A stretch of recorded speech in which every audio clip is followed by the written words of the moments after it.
एक अच्छी चर्चा जो हम लोग कॉन्फ्लिक्ट को लेकर के यहाँ सुन रहे हैं। मैं हिंदी में बोल रहा हूँ, कोई समस्या तो नहीं है? हाँ सर, आप हिंदी में बोले सर। लास्ट में Neha ji she will conclude in English sir. No issue sir, please बोले सर। एक बहुत अच्छी चर्चा अभी कॉन्फ्लिक्ट को लेकर के हम लोग यहाँ सुन रहे थे। इरफान भाई से हमारा परिचय पुराना है, इनके पिताजी से भी परिचय था हमारा, और कई बार हम लोगों की बातचीत भी हुई। और एक पूरे समाज में कॉन्फ्लिक्ट को लेकर के जो उनकी सोच थी और उनकी संस्था का जो काम है, उससे हम लोग सब परिचित हैं। और ऐसे समय में इस विषय पर बातचीत करना निश्चित रूप से हमारे लिए एक अच्छी स्थिति है, क्योंकि हम एक ऐसे समाज में रहते हैं, जिस तरह के सवाल उठ रहे थे उसको भी मैं सुन रहा था, कि जो चारों तरफ से कॉन्फ्लिक्ट से घिरा हुआ है। मतलब हम एक ऐसे समाज की कल्पना नहीं कर सकते, और यदि कल्पना करें भी तो वह लगभग यूटोपिया जैसी स्थिति है, कि एक ऐसी स्थिति में जहां कहीं कॉन्फ्लिक्ट हो ही ना। कॉन्फ्लिक्ट, या जिसको हम लोग हिंदी में कलह या तनाव या टकराहट कहते हैं, वह लगभग हमारे पूरे समाज की, हमारी पूरी संरचनात्मकता की एक नियति के तौर पर लिया जाता है। लेकिन यह भी सही है कि उसको लगातार कम करने की तरफ प्रयास होते हैं। सभ्यता की एक कोशिश रही है कि कलह के उन कारणों की पहचान की जाए, जो कलह से प्रभावित क्षेत्र हैं उनकी पहचान की जाए, और कलह शमन की तरफ, कॉन्फ्लिक्ट रेजोल्यूशन की तरफ बढ़ा जाए। तो शांति पर जब भी बात होती है, शांति संबंधी जब भी विचारों की बात होती है, तब इसमें एक महत्वपूर्ण अवयव के तौर पर कलह शमन या कॉन्फ्लिक्ट रेजोल्यूशन को लिया जाता है, और इसकी चर्चा की जाती है कि किस तरीके से हम विभिन्न समुदायों के बीच, विभिन्न जो आपसी वर्ग हैं उनके बीच के कलह को किस तरह से कम किया जाए, कॉन्फ्लिक्ट को कैसे कम किया जाए, खत्म किया जाए। जैसी स्थिति तो बिल्कुल एक नामुमकिन सी स्थिति होती है, क्योंकि एक मुद्दा खत्म होता है तो कोई दूसरा मुद्दा सामने आ जाता है, और कई तरह के फिर उसमें विवाद। वह जैसा कि मार्क्स इसको डिफाइन करते हुए कहते हैं कि पूरी प्रकृति ही, और प्रकृति के हिसाब से पूरा समाज ही एक द्वंद्वात्मकता पर चलता है। तो कहीं न कहीं यह तनाव या टकराहट या कलह लगभग पूरे मानविक सभ्यता के इतिहास में एक अंतःविन्यस्त सी एक चीज होती है। आमतौर पर जब हम कलह को समझने की कोशिश करते हैं, कॉन्फ्लिक्ट को समझने की कोशिश करते हैं, तो उसके कुछ आधार होते हैं, जिसमें एक बड़ा आधार होता है कि हितों की टकराहट। मतलब इंटरेस्ट, जब एक समुदाय का दूसरे समुदाय से वह टकराता है, और लगता है कि दोनों समुदायों के हित एक दूसरे से कट कट रहे हैं, या एक दूसरे से वह टकराहट उत्पन्न हो रही है हितों के मामले में, तब एक तनाव या कलह की स्थिति उत्पन्न होती है। लेकिन यह हितों की टकराहट कभी कभी अवास्तविक भी होती है, और उसको समाज का जो एक अभिजन तबका है, वह अपने हितों के लिए इसको इस्तेमाल भी करता है। जैसे आमतौर पर हम धार्मिक टकराव के संदर्भ में देखते हैं, और इसको व्याख्यात करने वाले लोग कहते हैं कि जो आम जनता होती है उसका उन हितों से वास्तविक सरोकार नहीं होता है, बल्कि एक आभासी और छद्म किस्म का एक माहौल बनाया जाता है उन टकराहटों को बढ़ाने के लिए, और ताकि जिससे और लोगों को फायदा पहुंच सके। उसी तरह से दूसरे भी संदर्भों में हम देखते हैं कि जिस तरीके से अस्मिता निर्माण की राजनीति होती है, आइडेंटिटी पॉलिटिक्स जिसको हम लोग कहते हैं, वह एक इसी तरह की राजनीतिकरण की प्रक्रिया में उन अस्मिताओं को बढ़ाया जाता है, और उनके बीच तनाव को क्रिएट किया जाता है, उनके बीच कलह को बढ़ाया जाता है, ताकि किसी मुद्दे पर वो बार्गेन किया जा सके। लेकिन एक वास्तविक अर्थ में कलह को जब हम समझने की कोशिश करते हैं, तो यह भी एक जरूरी उसमें समझने की चीज है कि हमेशा से कलह को सिर्फ डिजाइन नहीं किया जा सकता, बल्कि समाज की कई ऐसी परिस्थितियां होती हैं जो कलह को जन्म देती हैं, और इसमें राज्य का भी एक बड़ा रोल होता है, जिस तरीके से वह अपनी एक अकल्याणकारी नीतियां बनाता है, या एक जो सांस्कृतिक हेजीमनी का जो एक सवाल उठता है, इसमें कुछ वर्ग होते हैं, कुछ जातियां होती हैं, जो इस तरह से दूसरे समुदायों को, दूसरे समाज को जिस तरह से उनके शोषण पर आधारित एक व्यवस्था को जन्म देती है। क्लास का एक कंसेप्ट आता है, जिस तरह से एक क्लास हमेशा दूसरे क्लास के लिए वह एक शोषक क्लास का काम करता है। इस तरह से कई तरह की आइडेंटिटीज, कई तरह की जो समुदाय होते हैं, उनके बीच में क्लैशेस और उनके बीच में कॉन्फ्लिक्ट को हम लोग महसूस कर सकते हैं। यह जरूरी नहीं कि कलह जब भी हो तो हमेशा से युद्ध जैसी स्थिति बने या हमेशा हिंसक रहे। बहुत से शांत दिखने वाले समाजों में भी कलह की एक अंदरूनी सतह तैरती रहती है और मौका पड़ने पर वो विस्फोट कर जाती है। इसलिए कलह की स्थिति को समझने वाले जो समाज वैज्ञानिक हैं वो ये समझते हैं कि जब हम बहुत शांत से दिख रहे होते हैं, शांति की बात कर रहे होते हैं, तो जरूरी नहीं कि हमारे आसपास सब कुछ शांत ही हो, बल्कि उसमें कुछ न कुछ ऐसा चल रहा होता है जो कभी भी वह विस्फोट कर सकता है। इसलिए जब हम कलह को समाप्त करने की बात करते हैं या कलह को कम करने की बात करते हैं, तो अक्सर कुछ दूसरे पदावलियों का इस्तेमाल करते हैं, जैसे सोशल जस्टिस की बात करते हैं, न्याय की बात करते हैं, समानता की बात करते हैं, और इस तरह के, और एक बेहतर समाज निर्माण की बात करते हैं, वायलेंस को कम करने की बात करते हैं। इस तरह की तमाम इस तरह की कोशिशों को हम लोग उसमें आगे बढ़ाते हैं ताकि हम कलह को कम कर सकें, कॉन्फ्लिक्ट को कम कर सकें। क्योंकि जैसा कि हमने पहले ही कहा कि इसको खत्म तो नहीं किया सकता, कोई भी ऐसे समाज की कल्पना हम शायद यूटोपिया में ही कर सकते हैं जिसमें कि कलह रहित समाज होगा और उसमें कोई कॉन्फ्लिक्ट नहीं होगा। वह हम लोग जिस तरह से एक समाजवाद का स्वप्न देखते हैं, एक साम्यवादी शासन की व्यवस्था की बात उसमें करते हैं, उसमें शायद इस तरह की बात संभव हो। लेकिन जो भी जिस समाज में हम रह रहे हैं और जो भी हमने संस्थान बनाए हैं, वह लगभग कहीं ना कहीं कलह को जन्म देने वाली स्थितियां ही हमने बनाई है। क्योंकि हम समाज को जैसे भी डिफाइन करें, हम अपने संस्थाओं को जैसे डिफाइन करें, अपने स्ट्रक्चर को जैसे डिफाइन करें, सोशल स्ट्रक्चर को जिस तरीके से भी हम डिफाइन या समझने की कोशिश करें, सब में कहीं ना कहीं यह एक इनहेरेंट वायलेंस हमको दिखाई देता है, जो कि कहीं ना कहीं दूसरे समुदाय के हितों को हम छीनने की कोशिश करते हैं या उसको एक बेहतर माहौल नहीं दे पाने की स्थिति में हम हमेशा रहते हैं। जैसे यदि हम राज्य की अवधारणा की ही लें, राज्य भी अपनी तरह की एक हिंसक व्यवस्था है। परिवार को लें, इसमें पितृसत्तात्मक व्यवस्था एक तरह की एक हिंसक व्यवस्था है। समाज को लें, समाज अपने आप में एक स्ट्रक्चरल वायलेंस का एक नमूना है। राज्य के जो दूसरे विंग हैं, जिसको हम लोग सेना पुलिस के माध्यम से व्यक्त करते हैं, वह अपने आप में एक हिंसक व्यवस्था है।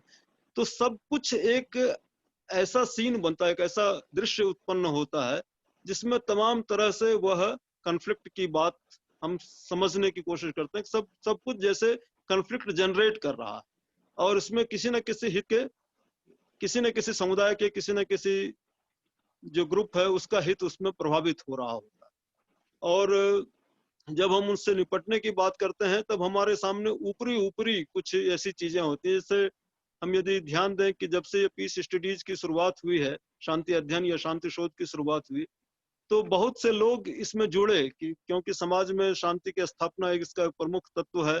और युद्ध रहित समाज ही नहीं बल्कि युद्ध के उन तमाम कारणों को पहचानना, समाज में अन्याय शोषण के कारणों को पहचानना, समाज में गैर बराबरी के कारणों को और तत्वों को पहचानना, और उसके हिसाब से वह किस तरीके से उसका हम हल कर सकेंगे, इस पर एक कोशिश करने की तरफ से बहुत से समाज वैज्ञानिक आकर्षित हुए इस विषय को लेकर के। लेकिन जैसे ही उन्होंने देखा कि यह पूरा रिसर्च जो करके जो हम लाते हैं या फिर जिस मुद्दे को हम इशारा करना चाहते हैं उसको इम्प्लीमेंट करने वाली जो संस्थाएं हैं वह उसको डिनाई कर जाती हैं। राज्य को बिल्कुल अच्छी तरह पता होता है कि यह जो हम एक व्यवस्था चला रहे हैं इसमें किन के हितों को हम प्रभावित कर रहे हैं, किन को हम सप्रेस कर रहे हैं, इनको हम हाशिए पर धकेल रहे हैं, उनके लिए योजनाएं बनाने की बात आती है तो फिर जो रिसर्चर्स होते हैं, जो पीस एक्टिविस्ट होते हैं, उनके पास कुछ हाथ नहीं लगता है। इसलिए बहुत से हमने देखा कि बहुत जिस तरीके से यह एक विषय के रूप में, एक चमकदार विषय के रूप में सामने आया था और बहुत से प्रतिभाएं पीस रिसर्च करना चाहती थी, पीस स्टडी के क्षेत्र में आना चाहती थी, वह धीरे धीरे उससे बैक हो गई क्योंकि वह एक यथास्थितिवाद की पोषक होती है, जो स्टेटस को मेंटेन कर पर जो एक बने हैं कि कहीं ना कहीं वह एक लगातार स्थिति बनती ही चली जाती है समाज में। यदि हम इसको फॉर्मुलेट करने की कोशिश करें कि यह क्या है, यह कलह क्या है, कॉन्फ्लिक्ट क्या है, तो आमतौर पर इसके लिए यही माना जाता है कि एक ऐसा समुदाय होता है, इसके पास एक सामूहिक स्मृति होती है और वह अपने अतीत की कुछ घटनाओं को याद करते हुए या फिर अपने वर्तमान की स्थितियों से असंतोष जताते हुए या किसी हित को उसके लिए जिम्मेवार मानते हुए जब वह एक डिसिसिव मोड में होता है, जब वह मानता है कि अब हमारे साथ बहुत हो गया, अब इस यथास्थिति को तोड़ना है, तब वह जब अपनी एक पहलकदमी लेता है, अपनी कोशिशें तेज करता है, तब हम कहते हैं कि वह एक कॉन्फ्लिक्ट जोन हो गया। वह एक कॉन्फ्लिक्ट हम लोग एरिया समझ लेते हैं उसको, और फिर उसको इसी तरह डिफाइन करने की कोशिश करते हैं कि हम एक कॉन्फ्लिक्ट एरा में, कॉन्फ्लिक्ट जोन में हैं। फिर उसमें दूसरा सवाल उठता है, जब कॉन्फ्लिक्ट है जिस तरह से हो, फिर उसमें कई तरह से लोग वैज्ञानिक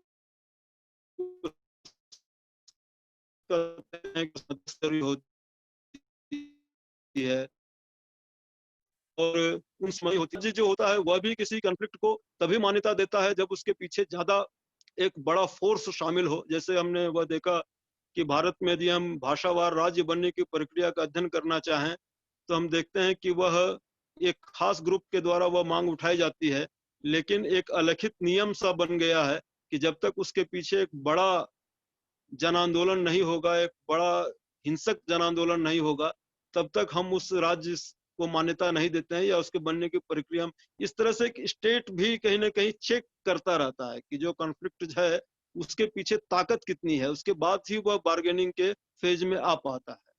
जैसे हम यदि नए बनते हुए राज्यों को देखें तो वह सिर्फ प्रशासनिक ढांचे के आधार पर राज्य नहीं बने, बल्कि उनके पीछे वह एक संघीय ढांचे ने पहले उसको आंका और तौला कि उसके पीछे कितनी ताकत है, कितनी फोर्स है उसके पीछे, उसके बाद उन राज्यों को मान्यता देने की स्थिति हुई। जैसे झारखंड को यदि हम निर्माण के क्रम में लें तो वह राज्य एक बैलेंस करता है चीजों को और उसको आंकता है।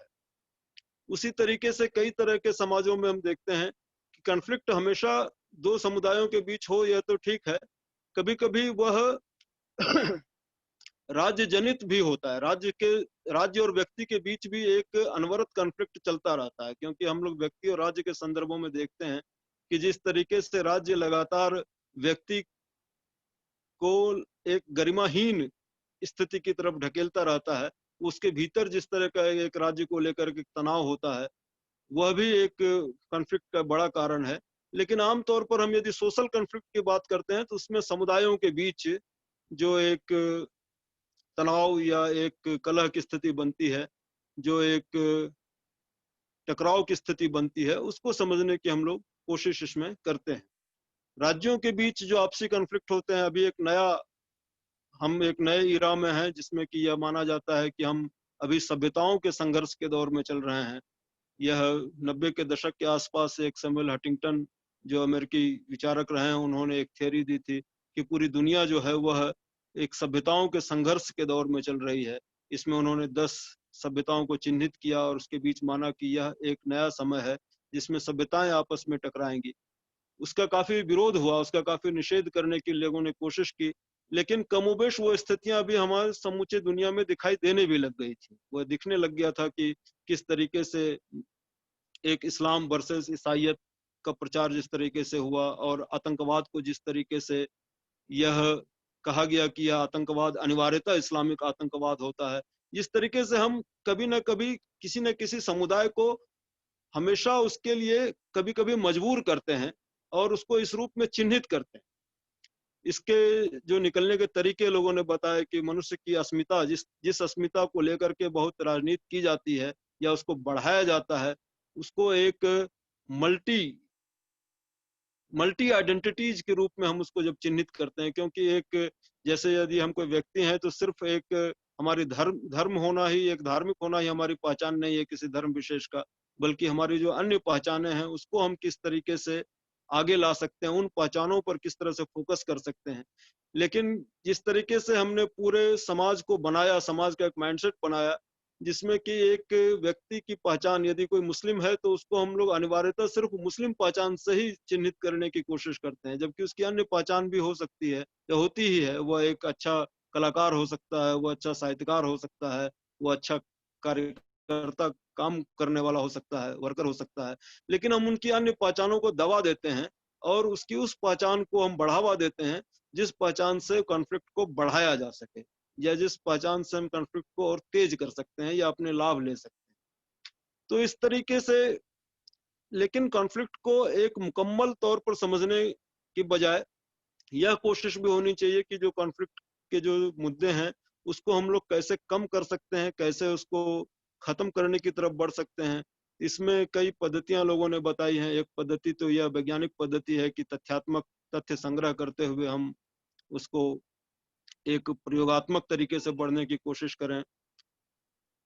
दूसरा एक तरीका लोग बताते हैं कि भावनात्मक तौर पर उन समुदायों के बीच कुछ इस तरह की अपील की जा सकती है, उनके हृदय परिवर्तन को हृदय परिवर्तन जैसी स्थिति में उनको लाया जा सकता है। तीसरा यह होता है कि हम समाज को एक देखने की ऐसी प्रविधि विकसित करें कि समाज की जो वास्तविक सच्चाई है वह वायलेंस नहीं है, वह अन्याय नहीं है, बल्कि यह अन्याय कुछ जो ग्रुप होते हैं वह क्रिएट करते हैं, और उसको हम लोग वास्तविक सच्चाई की तरफ, जिससे समाज बनता है, जो एक पॉजिटिव, जिससे एक सोसाइटी का निर्माण होता है, उस पॉजिटिवनेस की तरफ बढ़ने की हम लोग कोशिश करें। तो कहीं ना कहीं कलह के उन मुद्दों को हम खत्म तो नहीं, लेकिन कम जरूर कर सकते हैं। इसमें यदि हम गांधीयन तरीके की बात करें तो गांधी जी के पूरे आंदोलनों में हम देखते हैं कि कई तरह के इस तरह की पद्धतियां, इस तरह की टैक्टिक्स हमको दिखाई देती है, जो कि एक कॉन्फ्लिक्ट को कैसे वो रेजोल्यूट करते हैं। जैसे एक नमक सत्याग्रह का यदि हम उदाहरण लें तो वह एक तथ्यात्मक और एक भावना दोनों का एक मिक्सचर दिखाई देता है। कि एक तथ्य था कि नमक पर जो कर लगता था वह एक पूरे भारतीय समाज के लिए काफी एक प्रॉब्लमेटिक इशू था, लेकिन उसको उन्होंने जिस तरीके से लोगों की भावनाओं को छुआ, उस नमक का जो मामला था वो पूरे देश का मामला किस तरीके से बना, और उसको उन्होंने किस तरीके से किया। फिर जैसे अहमदाबाद का उनका सत्याग्रह है या चंपारण सत्याग्रह, उसको एक केस स्टडी की तरह हम पढ़ें यदि उन सत्याग्रहों को जो गांधी जी ने यहाँ भारत में स्वतंत्रता आंदोलन के दौरान जो उनके सत्याग्रह रहे हैं, तो हमको उसमें कई तरह की कला शमन की पद्धतियां दिखाई देती। कॉन्फ्लिक्ट रेजोल्यूशन की जो पद्धतियां उसमें, काफी पद्धतियां उसमें दिखाई देती। तो यह एक स्थिति है। आज हम लोग जिस तरह से, जैसे यह मानते हैं कि कोई भी एक पद्धति सटीक रूप से कारगर नहीं हो सकती है, क्योंकि कलह के कई तरीके होते हैं, कलह में कई अंतर्निहित तत्व होते हैं, उसको बढ़ाने के, उसके उससे फायदा उठाने के, और वास्तविक स्थिति, क्योंकि एक बार लास्की ने कहा भी था कि आप विद्रोह इस तरह से नहीं उसको समझ सकते हैं कि तमाम लोग मजे लेने के लिए सड़क पर निकल गए और किसी के खिलाफ नारे लगाने लगे, बल्कि उनके बीच कुछ वास्तविक कारण होते हैं, कुछ इनजस्टिस होता है, और वह जब वो उससे बिल्कुल परेशान हो जाते हैं तब वो यथास्थिति को बदलना चाहते हैं। क्योंकि ज्यादातर समाज जो रहता है वह यथास्थितिवाद में ही रहना पसंद करता है, बदलाव उसको जल्दी पसंद नहीं आता है। लेकिन जब वह एक बदलाव के लिए आगे बढ़ना शुरू करता है और एक व्यापक बदलाव के लिए तैयारी करने लगता है, तो इसका मतलब है ना कहीं हमने समाज में ऐसी स्थितियों को ज्यादा बढ़ने दिया है कि जहां वह स्थितियां अब भयानक रूप में सामने आ गई। तो एक समाज वैज्ञानिक को लगातार इस पर निगाह रखनी चाहिए कि समाज में कैसे, जैसे अभी हम भारत में के संदर्भ में यदि देखें तो बहुत से ऐसे ग्रुप हैं जिसको हमने जैसे लगभग नजरअंदाज कर रखा है। हमको लगता है कि वह वहां अभी कुछ हिंसा नहीं हो रही है, तो कोई मतलब वह कलह नहीं है या कॉन्फ्लिक्ट नहीं है, जबकि ऐसी स्थिति नहीं है। समाज के कई ऐसे तबके हैं जिसको हमने लगातार मार्जिनलाइज्ड किया है, इसको हाशियाकृत किया है, और उनके बीच से जब वो आवाजें उठती हैं, जब उनके बीच से वह बदलाव की मांग उठती है, अपने हक हुकूक की आवाज उठती है, तब हम समझते हैं कि अरे यह तो एक बड़ा तनाव क्रिएट हो गया। लेकिन वह उसकी जड़ें कहीं ना कहीं हमारे अपने नियम और हमारे अपनी नीतियों में ही छुपी हुई होती। यदि हम पूरे भारतीय संदर्भों में कई किसी भी किस्म के तनाव को यदि देखने की कोशिश करें तो वह सिर्फ यह एक आंख मूंद करके बोल देना कि इसमें विदेशी तत्वों का हाथ है या यह विदेशी साजिश है, यह उन सच्चाइयों से कहीं ना कहीं मुंह मोड़ना होता है। भारत में जो भी समस्या है, चाहे वह नक्सलवाद की समस्या हो, चाहे वह आतंकवाद की समस्या हो, किसी भी किस्म के आतंकवाद की समस्या हो, वह तमाम समस्याएं हमारे अपने ही जो नीतियां हैं, हमारे अपने जो जो राष्ट्र बनने की जो हमने हमारी प्रक्रिया है, चाहे उसमें बहुसंख्यकवाद का अपना एक वर्चस्व स्थापित करने की कोशिश हो, चाहे वह एक अमीर तबके द्वारा या पूंजीवादी तबके द्वारा संसाधनों का लगातार दोहन हो, और किसी खास समूह को उसके हक से लगातार वंचित कर सकने की स्थितियां हो, किसी अस्मिता को लगातार सप्रेस्ट करने की कोशिश हो। और यह कोशिश सिर्फ यह प्रत्यक्ष रूप से नहीं, बल्कि यह कहीं ना कहीं कई सांस्कृतिक रूट्स में हमको दिखाई देती। जब हम इसको समझने की कोशिश करते हैं, इसके अंदर जाने की कोशिश करते हैं, तो पता चलता है कि इसकी जड़ें काफी दूर तक फैली हुई। वह जैसे यदि हम किसी को जंगली कहते हैं, जैसे किसी को आदिवासी कहते हैं, तो हम बहुत आसानी से उसको कह देते हैं कि वह जंगल। लेकिन जब हम जंगल बनने की प्रक्रिया देखना शुरू करें कि कैसे यह शब्द अस्तित्व में आया और किस तरीके से हमने जंगली कहना शुरू किया लोगों को, तब हमको पता चलता है कि यह बहुत डीप रूटेड कल्चरल इंस्टिंक्ट है हमारा, जिसके तहत हम महसूस ही नहीं करते कि हम किस तरीके से किसी को बिल्कुल अपने से अन्य मान लेते हैं। यह जो अन्यीकरण की प्रक्रिया है, किस तरीके से जंगल कहते ही हमारे दिमाग में एक ऐसा दृश्य उभरता है जहां सब कुछ अराजक है, जहां कुछ भी सिस्टमेटिक नहीं है, जहां हम रास्ता भूल सकते हैं, जहां के लोग बर्बर होते हैं, जहां वह जब भी हम, और इसके कई साधन होते हैं। जब हम फिल्मों में किसी आदिवासी को चित्रित करते हैं तो उसको आधे नंगे दिखाते हैं, उसके सर पर पंख लगा देते हैं, उसको उसके हाथ में भाला दिखा देते हैं, कहीं कहीं उसको आदमखोर दिखा देते हैं। जब हम इस तरह कोई लिटरेचर लिखते हैं या इस तरह के कोई दूसरे जो हमारे सांस्कृतिक उपादान हैं, जब हम किसी पर कोई चुटकुला बनाते हैं, तो कई तरह से उसके तरीके होते हैं जिसमें कि हम एक वायलेंस या अनजस्टिस की पूरी एक संस्कृति उत्पन्न कर रहे होते हैं, और हमको पता ही नहीं चलता है कि हम यह कर रहे हैं। और जब वह दिखता है, जब हमारी घृणा बिल्कुल सतह पर आ जाती है और उसकी प्रतिक्रिया जब होने लगती है, तब हमें पता चलता है कि हम कितनी बड़ी स्थिति के जनक रहे हैं। और यह हमेशा किसी तात्कालिक कारण से नहीं, मतलब वह यदि हम विभिन्न समुदायों का अध्ययन करें, लैटिन अमेरिकी देशों का अध्ययन करें, या अमेरिका के पूरे जो नए अध्ययन आए हैं जिसमें जिस तरीके से, तो यह एक सांस्कृतिक समस्या के तौर पर भी इसको देखा जाने लगा है कि यह एक गहरी मानसिक संरचना है जो कि संस्कृति के विभिन्न उपादानों से निकलती है, कि हम किस तरीके से उसको एक अन्य मान लेते हैं। उसमें कई तरह से, जैसे यदि हम भारत के संदर्भ में बात करें तो हिंदू मुस्लिम जो कॉन्फ्लिक्ट होता है, यह एक दिन में बनने वाली प्रक्रिया नहीं है, बल्कि जिस तरीके से इसका एक मानस बनाया जाता है कि हिंदू कैसे मुसलमान से अपोजिट होते हैं, या मुसलमान कैसे हिंदुओं के बिल्कुल उलट होते हैं, और कैसे वह हिंदू जो होना है यह मैं होना, और हम पूर्व की तरफ पूजा करते हैं, वो पश्चिम की तरफ करते हैं, हम गाय को पूजते हैं, वो गाय को खाते हैं। इस तरह की पूरी एक डायकोटमी बनाई जाती है, एक अन्यीकरण की प्रक्रिया की जाती है, अदरनेस को डेवलप किया जाता है और उसका डेमोनाइजेशन किया जाता है। उसको माना जाता है कि जिसे वह किसी समाजशास्त्री ने बिल्कुल सही कहा था कि जब हम किसी के प्रति अन्याय करते हैं तो इतिहास में फिर उसको कभी माफ नहीं करते, क्योंकि हम उस लगातार अन्याय को जस्टिफाइड करने लग जाते, उसके पक्ष में तर्क देने लग जाते। जैसे कि हम पूरी सभ्यता के विकास को यदि हम देखें, तो जिन जिन तरीकों से हमने सभ्यता के विकास के नाम पर जिन निर्जातियों को नष्ट किया, जिन समुदायों को बिल्कुल खत्म किया, उनके प्रति हमारे मन में जरा भी पाप बोध नहीं है, जरा भी अपराध बोध नहीं, बल्कि हम वह पूरी सभ्यताएं वो कहती रही कि यह हमारा बर्डन था, यह उसको लूटना हमारा एक जैसे ईश्वर का कोई आदेश था, यह एक कर्तव्य था हमारा कि हमको उन्हें सभ्य बनाना था। इसलिए हमने उन पर एक शासन किया, उपनिवेश इसलिए बनाया। तो इस तरह की जो एक मानसिकता है, इस तरह की जो हमारी संरचना है, इसको स्ट्रक्चर्ड वायलेंस हम लोग कहते हैं, वह जिस तरीके से हमने वो क्रिएट किया है, उसमें कलह को समाप्त करना या कलह शमन की तरफ बढ़ना, यह कम कोशिशें दिखाई देती। ज्यादा कोशिशें समाज में यही दिखती हैं कि किस तरीके से कलह को और क्रिएट किया जाए और उससे कुछ लाभ लिया जाए।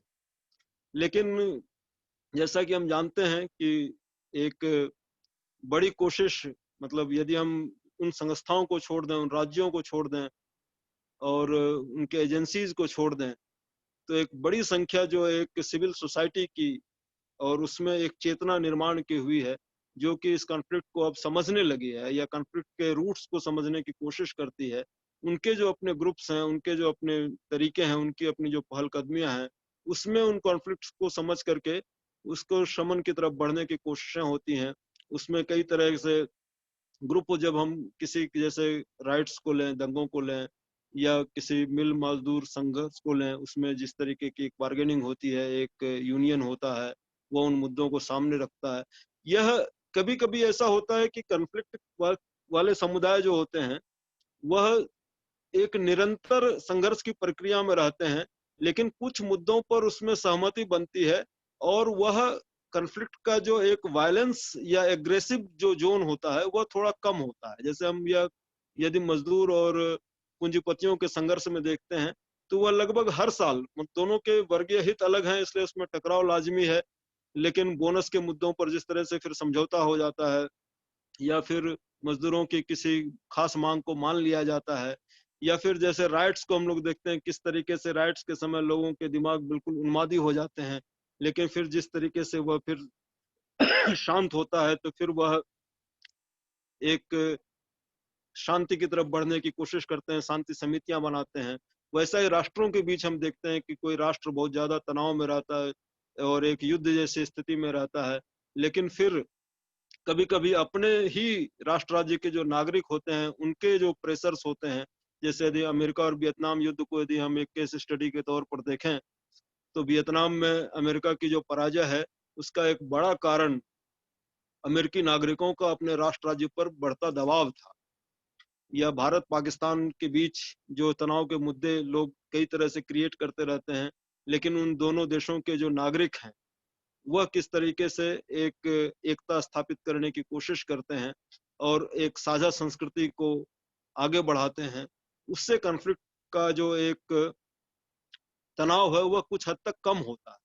तो कोशिश इन ग्रुप्स को पहचानने की हमें होनी चाहिए कि कौन ऐसे ग्रुप हैं, कौन ऐसे मध्यस्थ कर सकने वाले जो स्थितियां हैं, जो कि इन कॉन्फ्लिक्ट्स के रूट्स को समझ करके और उसको खत्म करने की तरफ या उसको कम करने की तरफ किस तरीके से आगे बढ़ सकते हैं। इसमें एक सिविल सोसाइटी की, जिसको हम लोग कहते हैं कि एक ऐसा समाज बनाना जिसमें सिविक सेंस हो, वह समाज जो अपनी सिर्फ मान्यताओं पर नहीं चलता हो, या सिर्फ अपने वह धर्म ग्रंथ, जैसे ज्यादातर समाज भारत का जो है, वह हम कहते हैं कि हम संविधान से चलते हैं, लेकिन कई ऐसे समुदाय समाज हैं जो अभी भी उन्हीं मनुस्मृति या ऐसे धर्म ग्रंथों के आधार पर ही चलते हुए दिखाई देते हैं। उन समाजों में यह बहुत आम हो जाता है कि दलित कैसे घोड़े पे बैठ गया, कैसे वह शादी में किस तरह से उसने शहनाई बजा दी। तो इस तरह की जो मानसिकताएं हैं, या खाप पंचायतों का यदि हम उदाहरण लें, जो कि अभी भी कितना ब्रुटलिटी उसकी सामने आती है खाप पंचायतों की, तो इस तरह की जो संस्थाएं हैं, उसको किस तरीके से हम कम कर सकें और एक ऐसा समाज बनाए जिसमें कानून का, जैसे एक कानून का साम्राज्य, कानून का समाज बनना चाहिए। एक ऐसा समाज जिसमें कि लोग कानून का पालन करें, और उन कानूनों का नहीं, क्योंकि राज्य भी कोई ऐसी निर्दोष संस्था नहीं है कि वो हमेशा ऐसे कानून ही बनाएगी जिससे कि समाज में कॉन्फ्लिक्ट कम होगा। बल्कि कभी-कभी तो ऐसा ज्यादा होता है कि वो ऐसे कानून बनाती है जिससे कॉन्फ्लिक्ट और बढ़ता है। तो उसमें उन कानूनों की पहचान करना, कि जैसे गांधी जी कहते थे कि कानून को अपनी अंतरात्मा की आवाज से तौलना चाहिए। वह सरकार तो कोई कानून बनाएगी, लेकिन हमारी अपनी अंतरात्मा उस कानून को मानने के लिए कहाँ तक कहते हैं। जैसे गांधी जी हिंद स्वराज में कहते हैं कि सरकार तो कहेगी कि आप नंगा होकर के नाचिए, तो क्या आप नाचने लगेंगे? कानून के समर्थक तो कहेंगे कि हाँ ठीक है, कानून बन गया है तो अब नाचना चाहिए। लेकिन गांधी जी कहते हैं कि मैं सरकार से कहूंगा कि आप अपना कानून अपने पास रखिए, ना तो मैं नाचने वाला हूँ, ना नंगा होने वाला। यह जो एक अपनी अंतरात्मा की कसौटी पर कानून को कसने की बात है, उस समाज के निर्माण की बात करनी चाहिए। इसलिए गांधी जी कहते थे कि वह हर एक को अपना स्वराज खुद प्राप्त करने की तरफ बढ़ना होगा। कोई समुदाय एक तरह स्वतंत्र नहीं हो जाता, या क्योंकि गुलामी भी कहीं ना कहीं व्यक्तिगत होती है। तो कॉन्फ्लिक्ट का भी यही मामला है, कम से कम, कि कॉन्फ्लिक्ट भी जो होता है, वह दिखता है कि वह एक सामुदायिक अप्रोच लिए हुए होता है, एक सामूहिक स्मृति का लोग उसमें बार बार हवाला देते हैं, और उसको बार बार बढ़ा चढ़ा करके पेश करते हैं। यदि हम अस्मिता निर्माण की प्रक्रिया पर बातचीत करने लगे, हम देखते हैं किस तरह से उसमें इतिहास को कभी कभी विकृत किया जाता है, उसके तथ्यों को किस तरीके से डिस्ट्रॉट कर करके हम एक नया इतिहास बनाने की कोशिश करते हैं। कभी कभी वो गौरवशाली इतिहास बनाने की कोशिश करते हैं, कभी एक वर्चस्वशाली इतिहास बनाने की कोशिश करते हैं, और कभी कभी एक ऐसी इतिहास को भी गढ़ते हैं जिसमें लगातार हमारे साथ दुर्व्यवहार या एक हिंसात्मक स्थितियां किसी दूसरे समुदाय ने बनाए रखी हैं, और उसके आधार पर हम लोगों को जोड़ने की कोशिश करते हैं। वह एक सीमा तक तो ठीक है, क्योंकि एक कुछ लोग मानते हैं कि जब कॉन्फ्लिक्ट होता है तो उसके बाद से हम एक नए समाज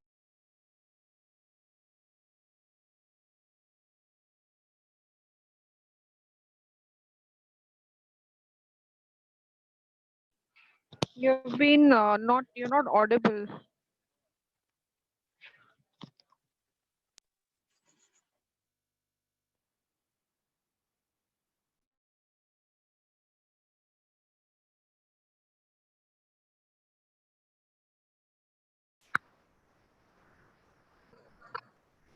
आवाज आ रही है हेमंत? हाँ हाँ हाँ, तो ज्यादातर जो हमारे जो समाज हैं वह इन कॉन्फ्लिक्ट्स में ज्यादा अपना समय नष्ट हो जाता है उनका, उनके जो व्यक्तित्व विकास की जो दूसरी संभावनाएं होती हैं, या उनको समाज में जो बेहतरी या बराबरी के जो अवसर मिलने चाहिए थे वह नहीं मिल पाती है, और उस कॉन्फ्लिक्ट जोन के शिकार हो जाते हैं, जिसको कि लोग कहते हैं कि हम एक इंसेन सोसाइटी में फंसते चले जाते हैं। और वह सिर्फ उस समाज के लिए नहीं बल्कि भविष्य के जो समाज बनने वाले होते हैं, क्योंकि जब इंसेनिटी फैलती है, इंसेन सोसाइटी का निर्माण होता चला जाता है, तो जो उसमें जो नई जनरेशन आ रही होती है वह भी इससे प्रभावित होती है, और वह भी कहीं ना कहीं एक ऐसे समाज की तरफ बढ़ती है जो कि बहुत ज्यादा स्वस्थ समाज नहीं माना जा सकता। जैसे हम यदि जर्मनी का उदाहरण लें, प्रथम विश्व युद्ध में जिस तरीके से कॉन्फ्लिक्ट रेजोल्यूशन के नाम पर जिस तरह से जर्मनी पर वो पूरी वर्साई की संधि थोपी गई, तो उसने एक ऐसी इंसेनिटी को जन्म दिया, और एक नया जर्मनी जिस तरीके से उभरा द्वितीय विश्व युद्ध के समय, वह ज्यादा अराजक और ज्यादा इंसेन था। उसने जो हिंसा के दूसरे तांडव किए वह आज तक हमारे इतिहास पर काले धब्बे की तरह है। तो यह हमेशा देखना चाहिए कि जब भी कॉन्फ्लिक्ट को समझें, उसको रेजुलेट करने की बात करें। आमतौर पर होता क्या है कि जब हम रेजुलेशन की बात करते हैं, संधि की बात करते हैं, तो उस संधि में जो हारा हुआ पक्ष होता है उसको हम एकदम से हारा हुआ मान करके उस पर अपनी शर्तें थोप देते हैं और समझते हैं कि ये शांति हो गई, लेकिन वह शांति होती नहीं। वह एक उस समय परिस्थितियों का स्वीकार भर होता है, और वह अनुकूल स्थितियों में आने पर वह ज्यादा बड़े तरीके से सामने आती है। इसलिए जब हम किसी लेस कॉन्फ्लिक्ट की बात करें, एक ऐसे समाज की बात करें जिसमें टकराव या कलह कम से कम होगा, तो हमको एक ऐसे समाज निर्माण की कल्पना करनी होगी जो कि न्याय पर आधारित हो, जस्टिस पर आधारित हो। लेकिन जस्टिस को भी जिस तरीके से हमने तथ्यात्मक अन्वेषण पर आधारित बनाया है, हम जानते हैं कि जब भी जस्टिस होता है तो वह, जैसे आज का यदि हम लोग उदाहरण लें, एक पूरे देश में जिस तरीके से इसको सेलिब्रेट किया गया और यह माना गया कि सुप्रीम कोर्ट का वर्डिक्ट है कि यह एक मंदिर निर्माण होगा, लेकिन यह हम भी समझ रहे हैं कि यह एक पूरे भारतीय समुदाय की अभिव्यक्ति नहीं हो सकती है, किसी खास बहुसंख्यकवाद की अभिव्यक्ति हो सकती है। लेकिन यदि हम इसको समग्र भारतीयता के मानस को समझने की कोशिश करें तो दिखता तो है कि यह एक जस्टिस का फैसला है या एक सुप्रीम कोर्ट का फैसला है, लेकिन उसके पीछे कई फैसलों में, सिर्फ इसको ही नहीं बल्कि यदि हम व्यक्तियों पर भी आधारित फैसलों को लें, तो वह फैसले हमेशा तथ्य पर इतना ज्यादा, वैज्ञानिकता पर इतना ज्यादा जोर दे करके होते हैं कि वह वास्तविक कॉन्फ्लिक्ट उससे खत्म हो गया इसको नहीं मान सकते। इसलिए कॉन्फ्लिक्ट को खत्म करने के लिए कई तरह की पद्धतियों को एक साथ प्रयोग में लाए जाने की जरूरत होती है। इसलिए गांधी जी कहते थे कि वह हमेशा कोई एक ही, मतलब सत्य पर आधारित जब हम समाज की बात करेंगे तो उसमें सिर्फ बहुमत की बात नहीं सुनेंगे, बहुसंख्यक की बात नहीं सुनेंगे, वह बल्कि जब हम वास्तविक समस्या को समझने की कोशिश करेंगे और एक जो डीप रूटेड जस्टिस पर आधारित एक समाज, एक ऐसा समाज जिसमें कि हम अपनी संस्कृतियों को फिर से, जो हमारी जो सांस्कृतिक अभिरुचियां हैं उनको फिर से पड़ताल करने की कोशिश करेंगे, अपने लिटरेचर को फिर से देखने की कोशिश करेंगे किस तरीके से, क्योंकि हमने लगातार उन चीजों को इस तरीके से बनाया है। अपने सिनेमा को फिर से समझने की कोशिश करेंगे कि हमने किस तरीके से उसको एक इमेज में कैद करने की कोशिश की है। अपने लोक साहित्य को फिर से खंगालने की कोशिश करेंगे। जैसे यदि हम पूरे लोक साहित्यों को बहुत आजकल बढ़ावा देने की बात करते हैं कि हम लोग, लेकिन लोक में कई ऐसी चीजें हैं जिससे हम किसी किसी खास समुदाय को बिल्कुल एक निम्न या उसके एक, जैसे दलितों के बारे में जो हमारा वह एक हमारी सोच है, ये दलित स्त्रियों के बारे में जो एक सोच, अभी एक तद्भव में बहुत अच्छा लेख चारुगुप्ता ने लिखा है कि कैसे उल्टाकरण की जो एक पूरी प्रवृत्ति है वह हमारे इसी लोक से निकलती या हमारे इसी लिटरेचर से निकलती। तो सबको समझने की जरूरत। हम कॉन्फ्लिक्ट को सिर्फ एक राजनीतिक मुद्दा नहीं मान सकते कि यह एक पॉलिटिकल इवेंट है और उसको पॉलिटिकली हमने डील कर लिया। वह थोड़े समय के लिए डील जरूर हो जाती है, लेकिन वह दूसरे रूप में फिर हमारे सामने आती और वह ज्यादा भयानक होती, उसके तरीके दूसरे और ज्यादा एग्रेसिव होते हैं। तो जिस जो जिस तरह के सवाल उठ रहे थे, जिस तरह की बातें हो रही थी, वह सब समझ रहे हैं कि हम एक ऐसे इरा में हैं, एक ऐसे समय में हैं कि जबकि हम हमेशा कॉन्फ्लिक्ट के जोन में, कोई भी ऐसा समय या कोई ऐसा समाज, कोई ऐसा परिवेश नहीं ले सकते इसमें हम माने कि यहाँ कोई कॉन्फ्लिक्ट नहीं है। कई तरीके से कॉन्फ्लिक्ट के बीच हम रहते हैं। तो उन कॉन्फ्लिक्ट्स को समझने, क्योंकि कॉन्फ्लिक्ट के रूट बहुत डीप हैं, इसलिए यदि उसको बनाने की तरफ, यदि उसको शमन की तरफ बढ़ना पड़ेगा, तो भी उसको डीप रूटेड ही समझने की कोशिश करनी पड़ेगी। हमें लगता है कि उसमें संस्कृतियों की पड़ताल बहुत जरूरी है, कि हमारी जो सांस्कृतिक आदतें बनी हैं उसकी पड़ताल एक बड़ा कारण हो बड़ा एक तरीका हो सकता है कि हम उसको समझने की कोशिश करें। हमारे अपने जो, जिससे हमारा मानस बनता है, इसको हम लोग कहते हैं कि चित्त वृत्ति का निर्माण किन चीजों से होता है, उसको हम लोग समझने की कोशिश करें उसमें किस तरह की चीजें हैं। अपने सारे धर्म ग्रंथों को, अपने सारे धार्मिक मान्यताओं को एक बार फिर से चेक करने की कोशिश करें कि कहीं कुछ दिक्कत तो उसमें से नहीं आ रही है। तो बहुत सी ऐसी चीजें हैं, बहुत सी जिन संरचनाओं में हम रहते हैं ज्यादातर संरचनाएं उसमें वायलेंस ओरिएंटेड है, वायलेंस को वैधता देने वाली संरचनाएं हैं, वायलेंस को प्रमोट करने वाली संस्थाएं हैं।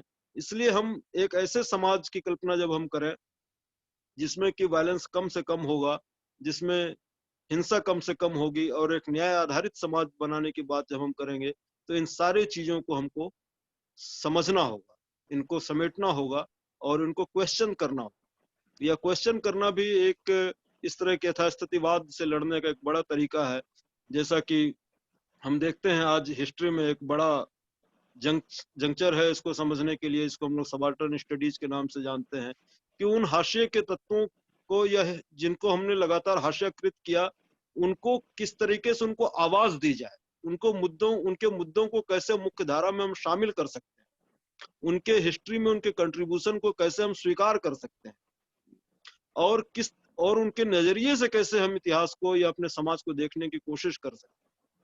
क्योंकि कोई भी जो विषय है, कोई भी डिसिप्लिन जो है, वह यह नहीं कर सकता कि वह, यदि वह सिर्फ तथ्यात्मक है तो इसका मतलब वह कहीं ना कहीं बिल्कुल निरपेक्ष भी होगा। वह किसी न किसी आग्रह से बंधा हुआ होता है, क्योंकि हमारी मानसिक संरचना इस तरह की बना दी गई है कि हम उसी तरीके से सोचने के आदी हो जाते हैं। यदि हम गणित जैसे विषयों को भी हम नहीं कह सकते कि वह बिल्कुल निरपेक्ष विषय हैं या उसमें कोई सामाजिक या सांस्कृतिक आग्रह नहीं है, उनके सवालों में भी कहीं ना कहीं एक हिंसा हमको दिखाई देती है। हम बहुत साधारण से सवाल को यदि हम उठाते हैं, जैसे यदि हम सबको याद होगा गणित का वह सवाल हम लोग हल करते थे कि 3 पुरुष और 5 महिलाएं यदि इस काम को इतने दिन में करते हैं तो 10 पुरुष और 20 महिलाएं इस काम को कितने दिन में करेंगी। तो यह जो एक देखने से लगता है गणित का एक साधारण सवाल है, लेकिन यह कहीं ना कहीं स्त्री पुरुष विभेदीकरण का भी सवाल है कि हम यह पहले से ही मान के चलते हैं कि 3 पुरुष जितना काम करते हैं उतना काम 6 महिलाएं ही कर पाएंगी, 3 महिलाएं मिल करके नहीं कर पाएंगी। तो यह जो एक विभेदीकरण जो हमारा है, अन्नीकरण की जो प्रक्रिया है, उसको समझने की कोशिश करनी होगी। वह हमारी संस्कृति में, हमारे व्यवहार में, हमारे परिवेश में बहुत डीप रूटेड है। इसलिए वह कलह सिर्फ एक राजनीतिक मुद्दा या सामाजिक मुद्दा नहीं हो करके एक किन्हीं अर्थों में एक सांस्कृतिक मुद्दा भी है। जब तक हम इसको क्वेश्चन नहीं करेंगे, इसको चेक नहीं करेंगे, या उन आवाजों को शामिल नहीं करेंगे, उनको समावेशी नहीं बनाएंगे, तब तक हम संभवतः कॉन्फ्लिक्ट्स को कम करने की तरफ नहीं बढ़ रहे होंगे, बल्कि उसको टालने की तरफ ही बढ़ रहे हैं। मुझे लगता है कि इतना ठीक है। जी sir, thank you sir, thank you so much sir. Actually बहुत सारे क्वेश्चंस भी लोग पूछने के लिए तैयार हैं, तो हमें उसके लिए थोड़ा टाइम रखना पड़ेगा। तो I am requesting to Suraj, Hemant, जो लोग before क्वेश्चन that, पूछना let चाहते me हैं please. just Hemant, before that, Yeah. let me just summarize, because there are Yeah, just please. too many things, very important things Dr. Rakesh has spoken about. So Yeah, just please. in case for friends who could not understand Hindi, Dr. Rakesh gave an extremely useful and a very broad framework to understand conflict. He has pointed out the basis of conflicts, which could be clash of interest, identity politics. Also, that he pointed out that conflicts are contextual, so can be located on the axis of class, gender, caste, religion. And very importantly, I think in his presentation, he has spoken about structural violence and the role of state in either, being party to conflict, instigating conflict, or even regulating it. And he has beautifully brought out the linkages between marginalization, justice, and conflicts. This is broadly what Dr. Rajesh has put forth before us. And now, like Hemant was saying, there are a few questions, and we would be ready to take those. Yeah. So there's one question from Kapil Sharma. I'm sorry, Kapil Kumar Anand. No, I'm sorry. He's just asking Hindi mein. The other question is from Manish Sinha. Can we get any suggestion? Manoj also. Yeah. So let me ask Manish's questions, and then I will ask Manoj's question also. Manish is asking, can we get any suggestions for external? I'm sorry, those are just chats. Those are some suggestions. But I will unmute Manoj in that case, so that he can ask the questions directly to Dr. Rakesh. Yeah.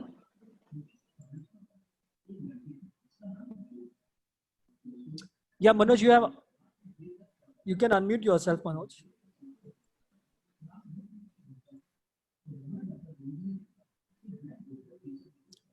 Manoj?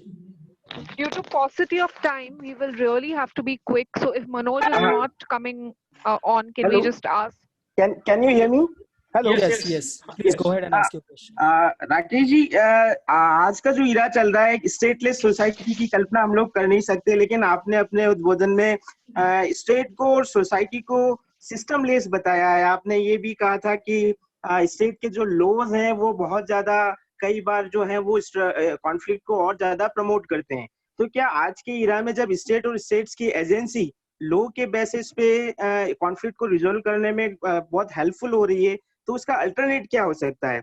और इसी तरह से एक दूसरा सवाल ये था कि आपने कहा कि जुडिशरी जो है वो फैक्चुअल बेसिस पे या साइंटिफिक तरीके से रिजोल्यूशन कर रही है, तो क्या हम ये मान लें कि अगर जुडिशरी इमोशनल बेसिस पे करे तो उससे कॉन्फ्लिक्ट सॉल्व हो जाएंगे? क्योंकि इमोशंस तो दोनों पक्ष के होते हैं। अगर इमोशन के बेसिस पे अगर हम किसी भी कॉन्फ्लिक्ट को खत्म करने की कोशिश करेंगे तो मुझे नहीं लगता है कि वो कॉन्फ्लिक्ट सोल्व होगा। फैक्चुअल बेसिस ज्यादा इंपॉर्टेंट है compare to emotional basis. Thank you Manoj. जैसे हमने बताया कि स्टेट यदि वायलेंस क्रिएट करता है या इसके एजेंसी जिस तरीके से वायलेंस को और बढ़ाते हैं, कॉन्फ्लिक्ट को बढ़ाते हैं, तो उसमें हमने यह भी डिस्कस किया कि किस तरीके से जो स्टेट वर्सेस मैन, मतलब वह जो पीपुल्स का जो ग्रुप है, जैसे हिंदुस्तान पाकिस्तान के संदर्भ में यदि हम देखें तो वह जो एक सामुदायिक चेतना दोनों के बीच बनती है, दोनों देशों के बीच बनती है, वह कोई स्टेट उसको जनरेट नहीं करता, बल्कि वह लोग जनरेट करते हैं। वह ऐसे ग्रुप्स जनरेट करते हैं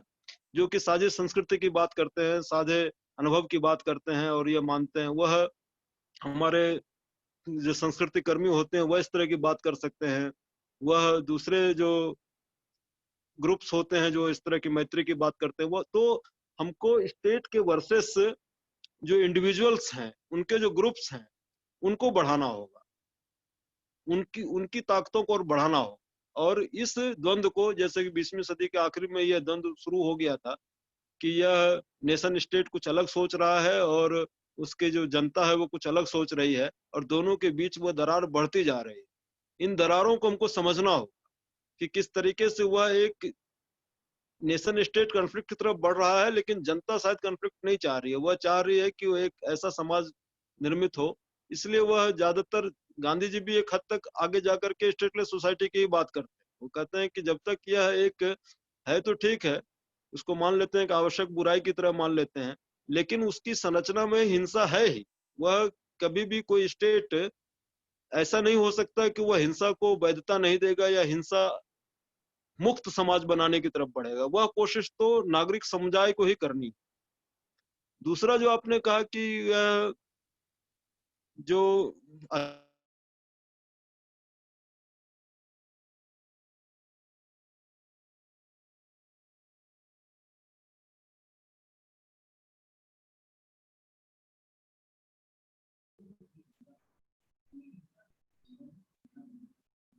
कला शमन की जब हम बात करेंगे, जैसा हमने कहा गांधी जी ने एक साथ कई पद्धतियों का सहारा लिया। उन्होंने बिल्कुल एक वैज्ञानिक पद्धति का भी सहारा लिया। चंपारण वो गए और उसके बाद उन्होंने लगभग 6 महीने तक लोगों की सिर्फ शिकायतें सुनी। वह सिर्फ सुनी सुनाई बातों पर कि चंपारण में अत्याचार हो रहा है, इसलिए हम कल से आंदोलन कर देंगे, इस पर कि वो तैयार नहीं थे। वह सिर्फ शिकायतों का लेखा जोखा रखने में ही उन्होंने लगभग 6 महीने लिए कि वह किस तरह की शिकायतें लोगों को आ रही है, उसको क्रॉस चेक किया। लेकिन फिर जब उन्होंने वह खिलाफत आंदोलन किया तो उसमें एक दूसरे किस्म की पद्धति का सहारा लिया, उसमें भावनात्मक एकता का सहारा लिया उन्होंने। नमक का मुद्दा जब उठाया तो वह मुद्दा दोनों था, वह तथ्य पर आधारित भी था और लोगों के दिल को भी छूता था। तो जो हम एक स्ट्रक्चर से हम यह हमेशा अपेक्षा नहीं कर सकते कि वह किसी कॉन्फ्लिक्ट को एब्सोल्यूट रिजोल्यूट कर देगा। जैसे न्यायालय से हम हमेशा अपेक्षा नहीं कर सकते कि यही एक अंतिम समाधान है, बल्कि हम उन कोशिशों की तरफ ज्यादा ध्यान देंगे जो कि क्योंकि गांधी जी तो मानते थे कि न्यायालय जो है वह जो हमारे समकालीन जो न्यायालय है वह कला को वकील और इस तरह की जो संस्थाएं हैं वह और ज्यादा कला को बढ़ाती हैं, कॉन्फ्लिक्ट को बढ़ाती हैं, क्योंकि उससे उनका फायदा होता है। तो उन प्रयासों को, उन सामुदायिक प्रयासों को, उन व्यक्तिगत प्रयासों को ज्यादा बढ़ावा देने की जरूरत है, बजाय इसके कि किसी संस्था पर जरूरत से ज्यादा यकीन करने के कि यह संस्था हमें कॉन्फ्लिक्ट से निजात दिलाती। यह मेरा कार्य। Thank you, Dr. Rakesh. The next question is from Dr. Kapil. Let me unmute him. Yeah, Mr. Kapil, go ahead and ask your question. Hello जी हेलो हेलो। सर, मेरी आवाज आ रही है? हाँ हाँ कपिल जी आ रही है। सर, सबसे पहले तो सर आपका बहुत बहुत आभार। आपने सर बहुत ही अच्छी तरीके से जो है अपनी बात कही, और ऑर्गेनाइजर का भी सर मैं धन्यवाद जो है देना चाहता हूं कि बहुत ही अच्छे विषय के ऊपर वो ये जो है एफडीपी वर्कशॉप करवा रहे हैं। सर, मेरा एक प्रश्न है सर आपसे कि वर्तमान समय में यदि अपन कॉन्फ्लिक्ट की बात करें या पीस की बात करें, ये तो जहाँ पीस है वहाँ कॉन्फ्लिक्ट भी होगा और जहाँ कॉन्फ्लिक्ट है वहाँ पीस की बात भी की जाएगी। तो मेरा सर प्रश्न ये है कि पूरी दुनिया के अंदर जैसा कि अभी हम देख रहे हैं, चाहे हम खाड़ी देशों की बात करें, वेस्ट एशिया की बात करें, एशिया की बात करें, साउथ एशिया की बात करें, या हम पश्चिमी देशों की बात करें, जहाँ कहीं भी हम देखते हैं वहाँ देशों के बीच में जो है संघर्ष चल रहा है, आम बात है। और बहुत सारी प्रॉब्लम्स भी पूरी दुनिया के अंदर जो है वो उत्पन्न हो रखी है, चाहे वो गरीबी की हो, बेरोजगारी की हो, या अंतर्राष्ट्रीय आतंकवाद की हो, या और भी बहुत सारे ऐसे विषय हैं जो कि हम देख रहे हैं। तो सर, गांधी जी की अगर मैं बात करूं तो पूरी दुनिया के अंदर गांधी जी एक ऐसे जो मतलब थिंकर हैं, एक ऐसे विचारक हैं कि जिनके ऊपर दुनिया में सबसे ज्यादा रिसर्च होती है, और दुनिया में 200 से भी ज्यादा देशों के अंदर जो है गांधीयन स्टडी जो सेंटर है वो स्टैब्लिश्ड है। तो मेरा ये प्रश्न है सर कि आखिर गांधी जी के वो कौन से थॉट्स हो सकते हैं, वो गांधी जी के वो कौन से विचार हो सकते हैं जिसके आधार पे पूरी दुनिया के अंदर जो है वो संघर्षों का निवारण हो और पूरी दुनिया जो है एक पीस मूवमेंट की तरफ जो है अग्रसर हो सर। कृपया सर आप मुझे बताइए सर। Thank you sir. जहां तक मैं समझता हूं कपिल, गांधी जी समाज और इंडिविजुअल जब इन दो पदों को हम समझने की कोशिश करेंगे गांधी जी के संदर्भ में, तो बातें ज्यादा क्लियर होंगी। गांधी जी मानते थे कि जो व्यक्ति होता है वह ज्यादा महत्वपूर्ण होता है। व्यक्ति अपने आप में एक नियंता और निर्णायक होता है।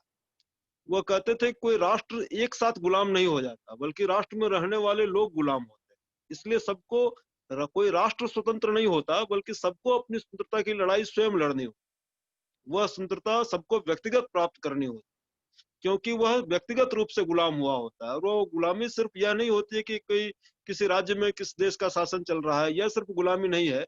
गुलामी वह है कि जब हम उसको मानने लग जाते हैं और हमारी इंद्रियां उसके गुलाम हो जाती हैं।